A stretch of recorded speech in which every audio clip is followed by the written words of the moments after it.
During our Advent journey, we have been asking the question, what happens when we focus on one part of the Nativity? You know, this is a season where it's pretty easy to get distracted. It's a life that's pretty easy to get distracted. And so what does it mean to pull something into focus? We started our Advent journey on that very first Sunday 3 weeks ago now by saying, what would happen if we just focused on the star? And we put this great big Moravian star at the top of our chancel so that each week when we would come in, our eyes would move upward. And we've been reminded that God calls us to set our eyes on higher things, on bigger things, on real things, to keep us from being distracted from the details and the camels that are all around us. Last week, Myra said, what happens if we focus on the angel? And we pulled that angel out. And Myra reminded us that the angel came to the darkest place in the Christmas story, where there was outside of the city, where there was no lights at all. And she reminded us that on the darkest of nights, there is the brightest of lights. And the darker the night, the brighter the light. And she sent us all home with an angel, with the name on it of somebody we could be praying for during this season that we wanted to be sure got that light during this season. I put Val Lohman on that and was able to pray for and with her and her family as she transitioned into the great light of eternity this last week. This week, we pull the shepherds out into focus and we ask ourselves, what happens when we keep our eyes on them? So as we begin to break open today's message in Scripture, I simply ask if you would pause with me for a moment as we just kind of settle in. Would you pray for and with me as we look at this moment? Oh, gracious God, there is a lot going on. Be with us now in this moment as we focus on what it is you would have us focus on. May the words of our mouths and the meditation of all of our hearts be measured and found acceptable in your sight. Because, Lord, you are our rock and our Redeemer. Amen. Well, here's what I want to introduce you to at the beginning of today's message. There he is, Jeff Nelson, circa 1988. That is the summer I worked the night shift at the Burger King in Rhinelander, Wisconsin. 7 p.m. to midnight during the week, 9 p.m. to 3 a.m. during the weekends, and when the doors would lock, we would have another 2 to 3 hours of cleanup. Look at that young man. God, he was handsome, right? And look at that hair. What happened to Lori Gross? Could you imagine what you could do with that hair? She's my stylist. See how much style it takes to cut this? You know, think of what she could have done with all that. Oh, young Jeff Nelson. There are just so many things I want to tell you. Stay away from Mary Paulson. She's going to break your heart, son. She's just going to break your heart. Well, you're probably wondering, why does Jeff have a professional portrait of himself in his Burger King uniform, right? Was that his senior picture, right? You know? Well, as fate would have it, I got that picture taken when I was, get ready for this, the Burger King Employee of the Month. That's right. That's right. For 30 whole days, that shining face adorned the dining room of the Burger King in Rhinelander, Wisconsin, doing wonders for my teenage love life, right? You know, I'd be like, hey, ladies, want to hang out with Mr. October, right? I mean, it was really, really something. Well, I learned a few things that summer that I hadn't ever known from working the night shift. The first thing I learned from working the night shift is that night shift work is pretty darn thankless. Everything got left to the people on the night shift. Didn't have time to do the dishes? Leave it to the night shift. Didn't have time to clean the bathrooms? Leave it to the night shift. Didn't have time to mop the dining room? Leave it to the night shift. On the night shift, you got stuck cleaning up the messes of all those who were already at home, soundly asleep in their bed. And I don't ever remember a note saying, "Hey, night shift, sorry for the mess. Here's a plate of cookies in the break room for your trouble. We really appreciate you." My night shift work was pretty thankless. The other thing I remember is I got to meet some people working the night shift that I never would have gotten to meet otherwise. You see, I was kind of an anomaly on that night shift crew. I was a college-bound high school student. What I was working for was spending money and gas money. What the other people I worked with, for the $3.35 an hour we were being paid back then, for the rest of that crew, that was to keep the roof over their head and to put food on their table. I remember Janice. Janice was a single mom of 3 kids. All of her kids were in high school with me. And her face, I just wish I had a picture of her face. She had to be the same age as my parents, having kids in and around my age, but she just looked more like my grandma than my mom. Life had been hard for Janice. I remember when her son David went to prison for stealing a car and robbing a gas station. And I remember when her daughter Renee, in my senior year of high school, died while giving birth to her first grandchild. I never would have had a chance to meet Janice. And yes, I make a little bit of fun of my Employee of the Month picture, but let me tell you, when that Burger King made Janice Employee of the Month, I wish you could have seen her beam in that photo. It was as if it was the only time anyone had ever recognized her for anything. Working the night shift, I got to meet some people I never would have got to meet otherwise. But here's what my most fervent memory of working the night shift is the night shift at the Burger King in Rhinelander, Wisconsin was boring. Boring. We had to come up with all kinds of ways to pass the time. I mean, we deep fried everything. And I mean everything. Until I will not order French fries at a fast food restaurant after 9 o'clock. I just know too much. You shouldn't either. But one of the most interesting ways that they would pass the time is when a new person would join the night shift crew. So yes, I was the new person on that night shift crew, and so I got initiated. The first thing they had me do was mop the walk-in freezer. Think about that for a minute, friends. Shoot. How come the mop is stuck to the floor? I pulled it out and then it was stuck to the ceiling, right? They had me do pickle inventory, right? They gave me a 5-gallon bucket of pickles and I had to count them one by one just to ensure that the quality of those pickles was up to par. But clearly, the most initiated moment is when they sent me across the street to the Holiday gas station with a $20 bill to buy a gallon of steam for the steamers. The gas station was like, oh, another new guy working the night shift, right? Not much exciting happens on the night shift. And yet that's exactly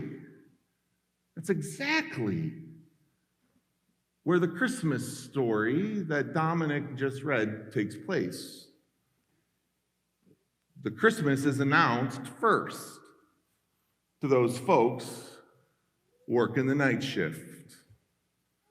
Tonight we go to the night shift. We focus on those shepherds who were watching their flock by night. And although I really don't know a lot about first century Palestinian shepherd life, if their night shift was anything like mine, I can't help but wonder what on earth was God trying to say to people who often work too hard and get paid way too little? Is God trying to say something to people who get left cleaning up the messes of others without much appreciation? I wonder, is God trying to say something to people who don't expect much exciting to happen during their life? You see, where a message is delivered is as important as the message that is delivered there. But let me say that again. Where a message is delivered is as important as the message that is delivered there. I don't know, did you notice that we're about a year away from a presidential election? Have you heard? I think some of you are running, right? Here's what I always find interesting is where a person announces their candidacy. They choose the place where they announce their candidacy very specifically because they want where they say the message to highlight something about their message. Make your announcement at a school, you want to say something about education and children. Make that announcement at a small business, you want to say something about the economy and small business owners. Make your announcement at an armory, you want to say something about soldiers and security. Notice nobody ever makes their announcement at the night shift of the Burger King in Rhinelander, Wisconsin. And yet that's exactly where God makes the announcement. The greatest announcement ever told in the history of the world happens in a place where nobody expects it to happen.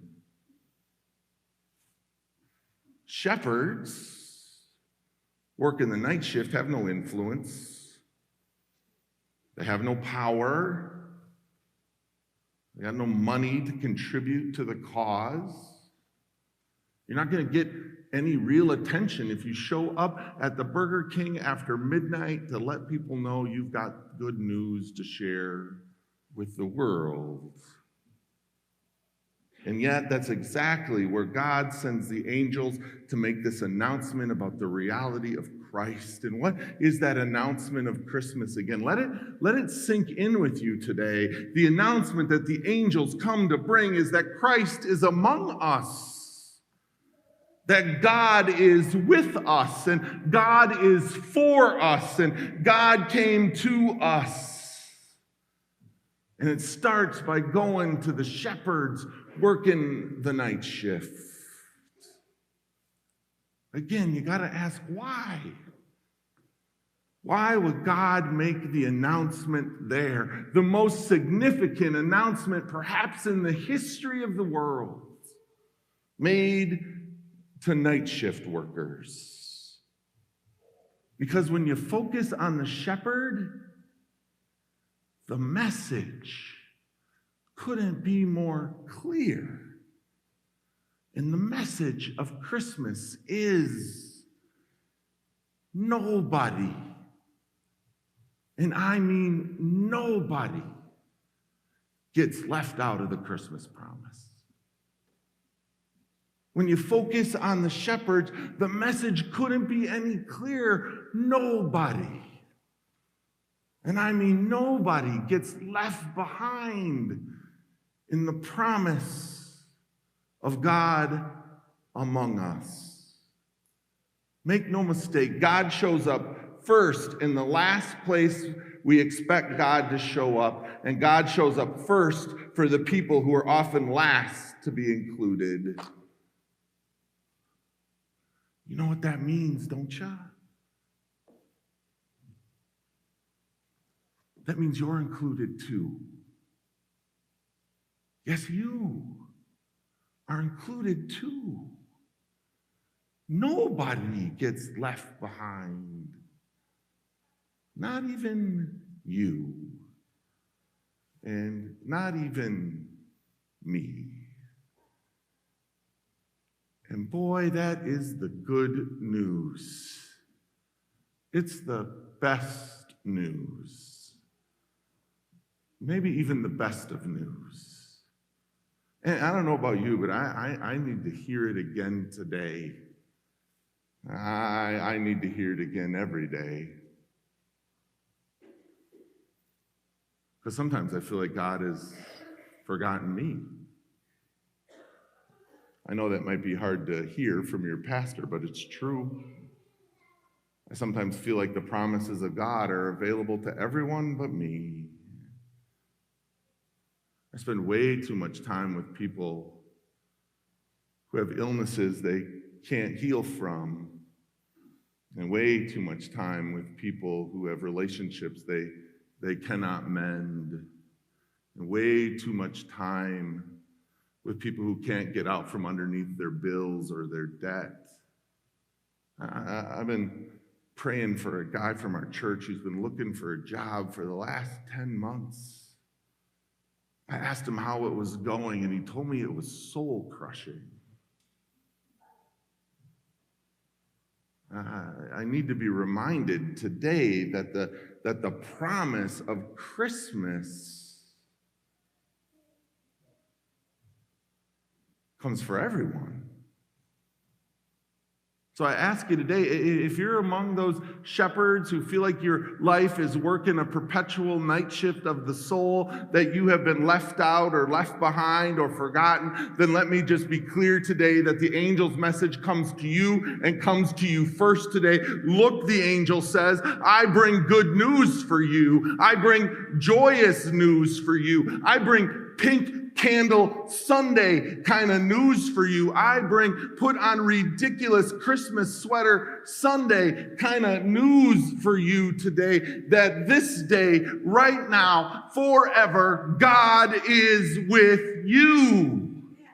God is with us. You have not been forgotten. Here's the deal, my friends. There are a lot of people who can't be here with us this morning, who can't come to anything that we offer during Christmas. And why can't they be here? Because they're busy working today. They're working so that we can have Christmas. These are the people who work the cash registers and sit at the gas stations and take our credit cards while we buy presents or fill our tank in order to make sure that Christmas appears under the trees of our loved ones. They're the ones waiting our tables and working overtime, delivering our cards and our packages. My friend Bill spent his entire career working for the U.S. Postal Office. He retired last year, and this is the first December in 15 years that he can go to church because he's been busy making Christmas happen for others. They are the police and the firefighters who work overtime during the holidays to ensure our safety. They're the nurses and doctors and orderlies and custodians who will keep our hospitals and our emergency rooms open. They're the hairstylists who are working extra hours to make sure we look this good for Christmas. Lori, you're doing a great job.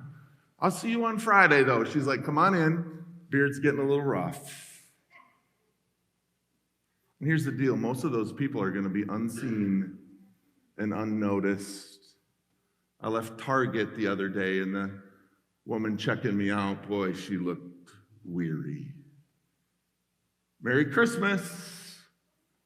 Yeah, Merry Christmas to you too, pal. Is Christmas almost over yet? But you see, something happens when you focus on the shepherds. We're reminded that the good news needs to be shared. Let me introduce you to my two friends. My Redford friends today will know these two people well. This is Kika and Posh. Kika and Posh tended the most holy place in the whole world for me, Frank's Corner Diner in Redford, Michigan. There on the corner of Beach Daly and Plymouth, 1 block away from the Methodist church I used to serve. So I ate there a lot.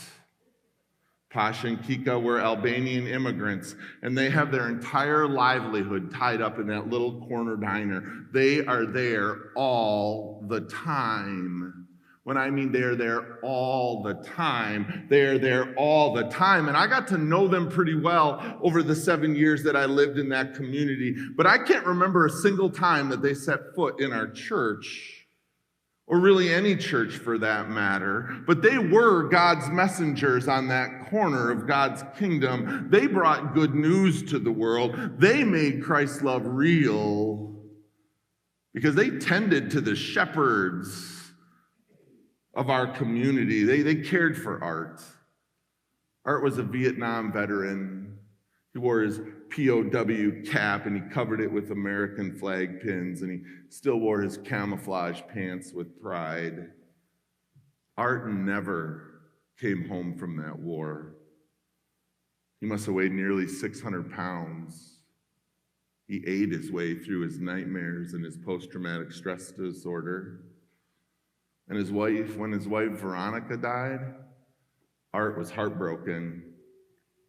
You want to know where we had Veronica's funeral? At the Methodist Church? At Frank's Corner Diner. There, over ham and cheese omelets and bacon double cheeseburgers, we gathered around the glasses of Diet Coke and iced tea, and we listened while Art cried into his chicken fried steak and told us stories about the woman he loved so much. And then there was Bud. Never knew much about Bud, but Bud was there every night. He'd come in about 6 and he'd stay till close, and he'd always sit at the same table up towards the front. He'd usually be the last person in the restaurant, and usually the staff and him would sit and they'd watch the Tiger or the Wings games or reruns of America's Funniest Home Videos. It was Posh and Kika who wondered where he was when he didn't show up for a few days at the restaurant. It was Posh who went to his hotel room and found that Brother Bud had passed away peacefully in his sleep one night. And it was Posh and Kika who made sure that the phone calls got made and his body was cared for with the kind of dignity that a child of God deserves. When Posh and Kika learned that we were doing an Easter egg hunt for the kids of the community, they came to me and said, "What you gonna feed all those kids for lunch?" I said, "We ain't gonna feed those kids anything. We ain't got any money to feed a bunch of kids." He said, "Well, you do now." For the next 5 years, this couple provided a catered meal of hot dogs, potato chips, and soft drinks for over 300 kids and their family in that community. We decided we should thank them. So we showed up at their restaurant with a towel and basin award, a symbol of Jesus' ministry of serving the others in the community. And there we presented it to them in their restaurant, thanking them for their years of Christian service in the community. And you know what that couple did? They thanked us. They said, we're Christians. But because we work and Sundays are off the table, we don't get a chance to live our faith. Your church has helped us live our faith. They never got to come to Christmas Eve service because they kept their restaurant open on Christmas Eve. Because Art and Bud needed a place to go and food to eat, and familiar loving faces to receive them. And so every year on my way to Christmas Eve services at the church, I'd stop at Frank's Corner Diner. I brought a Christmas card, a plate of cookies, a loaf of Bridget's Irish soda bread, and the finest bottle of wine bought at the worst party store in all of Redford. And I'd sit at the counter and they'd essentially pull out the same thing for me. And we'd sit there for 5-10 minutes, and we'd wish each other the merriest of Christmases. We didn't talk long, and it wasn't even really all that profound, but for those 5 years, that's when Christmas started for me. Because I'd seen the shepherds, and they were tending their flock by night. And I heard the good news again, that in Christ, no one is left out. No one is left behind. In preparation for this sermon, I cannot get my mind off of that Janice I worked that night shift with that summer.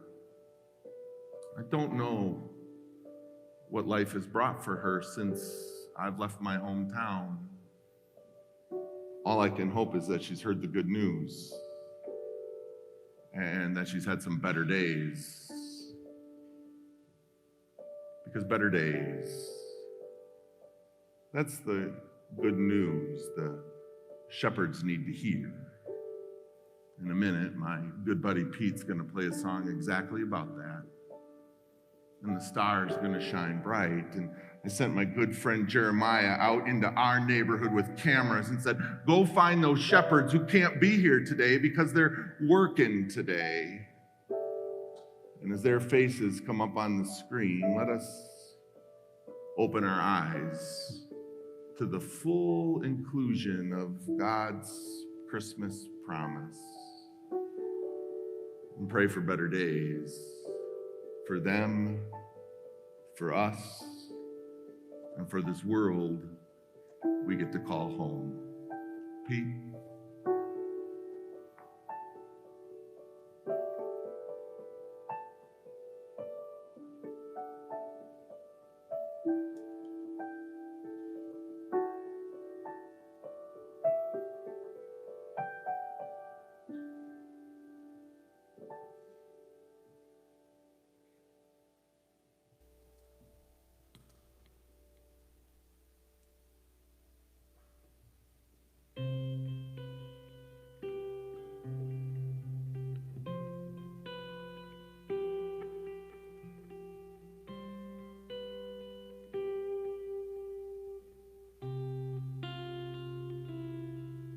And you ask me what I want this year, and I'll try to make this kind of clear. There's a chance that maybe we'll find better days.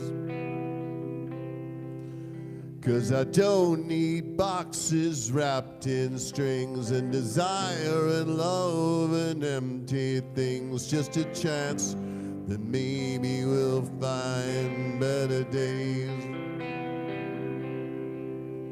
So take these words and sing out loud, 'cause everyone is forgiven now. 'Cause tonight's the night the world begins again.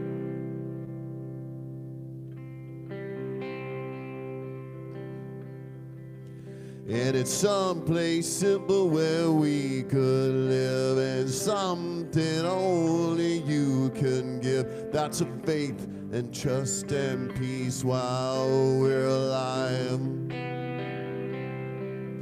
And there's one poor child that saved this world, and 10 million more who probably could, if we all just stopped and said a prayer for them.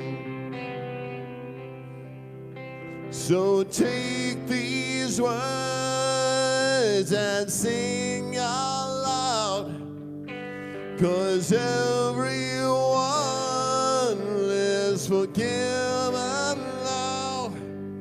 'Cause tonight's the night the world begins again.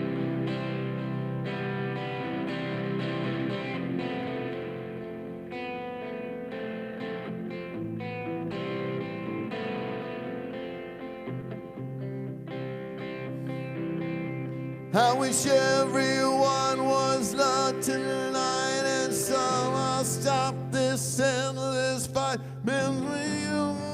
We might find better days. So take these words and sing out loud, 'cause everyone is forgiven now. 'Cause tonight's the night the world begins again. 'Cause tonight's the night the world begins again.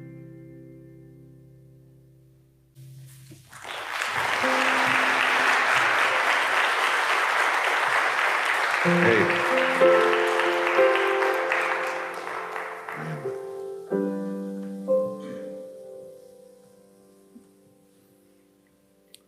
You know, my buddy Pete is a working musician. Working musicians during Christmas work a lot. I'm proud of him last night because he told the band, can't do it. My kid's senior concert is happening at school, and I don't want to miss it. That's good news. Tonight's the night the world begins again, and the shepherds were the first ones to hear it. And so I just ask you, as you go out into the rest of this Christmas, keep your eyes open for those who need to hear the good news. Be a little kinder, be a little more generous, be a little more caring in this Christmas season. But then do me a favor and come back here in the new year and let's build a new world together. Because I can't help but think about my friend Janice I worked the night shift with, and what she really needed was a living wage. And she needed access to better health care. And she needed resources for abused women and for her children. Go tell it on the mountain that Jesus is born. Go tell it at Target. And go tell it at the Tap House. And go tell it at Goodfellas. And go tell it to the police officers. And go tell it in the schoolyards. That nobody, and I mean nobody, is left out of the Christmas promise. That's good news to share. Find a mountain and shout it loud.